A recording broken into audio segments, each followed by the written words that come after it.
Serial शौर्य और अनोखी की कहानी एपिसोड में कंचना और गायत्री बात कर रहे होते हैं और पीछे से देवी आके कहती है, ये तुम दोनों क्या कर बातें छुप छुप के कर रही हो। देखना, एक बार शगुन इस घर में बहू बन के आ जाएगी ना, तो वो और मैं एक टीम में और तुम दोनों सास बहू एक टीम में। गायत्री कहती है, नहीं परजाई जी, हम दोनों सास एक टीम में और ये दोनों बहुएं एक टीम में रहेगी। कंचन के मन में कहती है, मैं तो गलती से भी इनकी टीम में ना जाऊं, एक बार बस इनकी सच्चाई सबके सामने ले आऊं, मैं फिर कोई टीम बनाने के लायक ही नहीं रहेगा।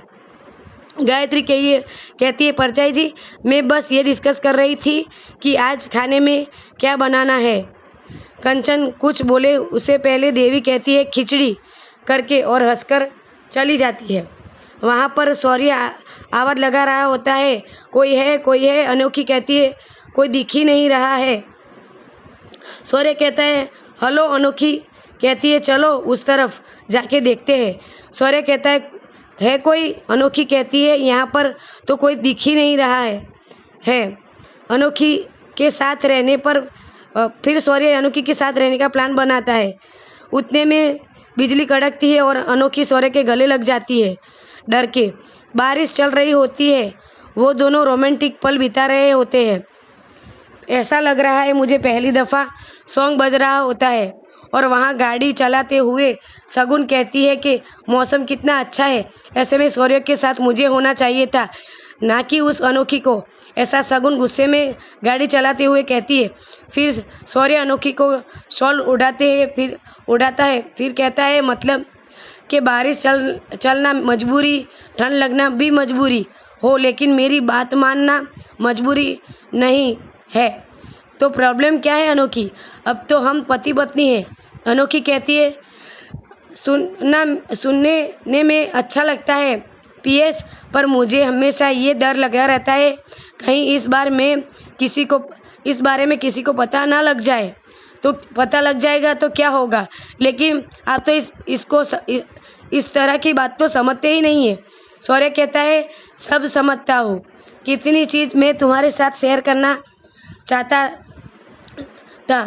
चाहता हूँ मैं तुम्हें। उतने में अनोखी कहती है, मैंने भी शेयर किया था आपने अपना डर, अपनी इनसिक्योरिटीज, पर आपने क्या किया, बस एक ही बार कोशिश की और जब बात नहीं बनी तो आपने गिव अप कर दिया। दरअसल अपना दिल से चाहते ही नहीं थे इस इशू को आप आस्था मैम के साथ सॉल्व करना, बस ऊपर से ट्राई किया ताकि आप मुझे बोल सको कि आपने कुछ तो किया है ना। शौर्य कहता है, हाँ, नहीं चाहता था, क्योंकि क्या करूँ और क्या करता मैं, जिसके साथ मेरा दिल का रिश्ता नहीं है मैं मेरा क्या करूँ, क्योंकि वो मेरी माँ है, क्योंकि उसने मुझे सिर्फ जन्म दिया है।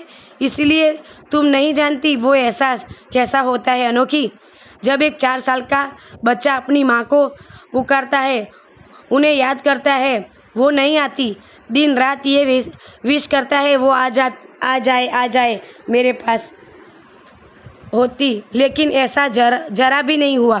तुम्हें लगता है मैंने कोशिश नहीं की? अनोखी कहती है, मेरा ये कहने का मतलब नहीं था शौर्य।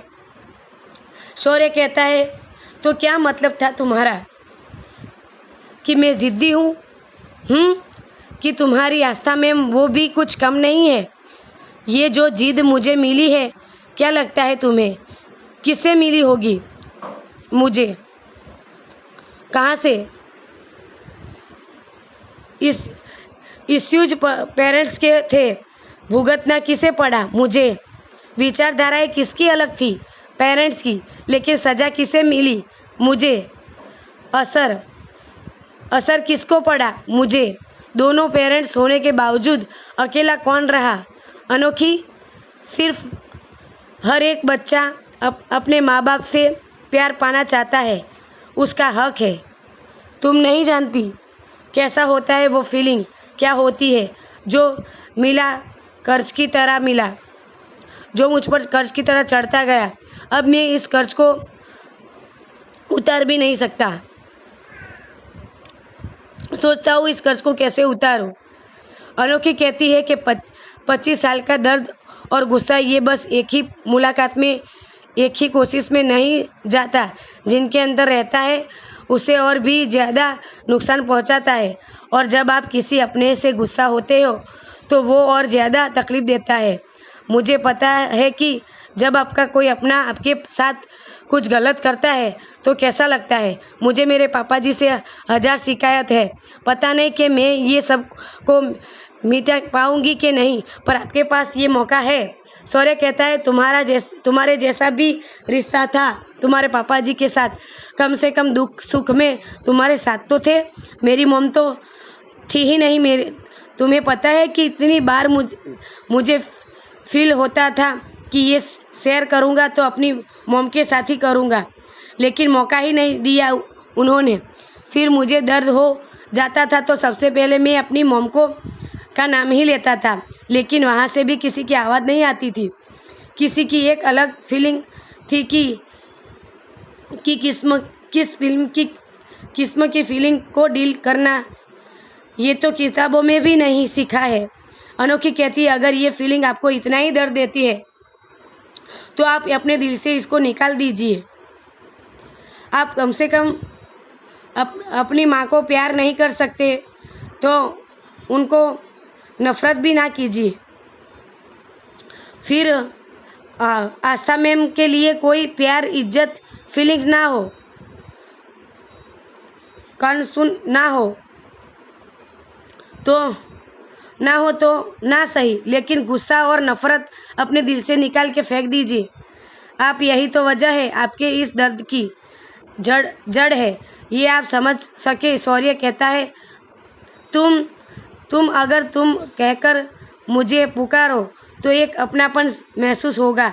अनोखी कहती है तुम समझ सकते हो ना कि मैं क्या कहती हूँ। शौर्य स्माइल करते हुए कहता है यहाँ शगुन सेमिनार में जानकारी हासिल करती है कि शौर्य और अनोखी कहाँ गए। शगुन कहती है मुझे शौर्य को ढूंढना होगा। यहाँ अनोखी सो जाती है और शौर्य फ़ोन को देख रहा होता है कि कितने मैसेज आए, मैं चेक करता हूँ। फिर वो मैकेनिक को फ़ोन करता है, पर एक भी मैकेनिक फ़ोन उठाता नहीं है।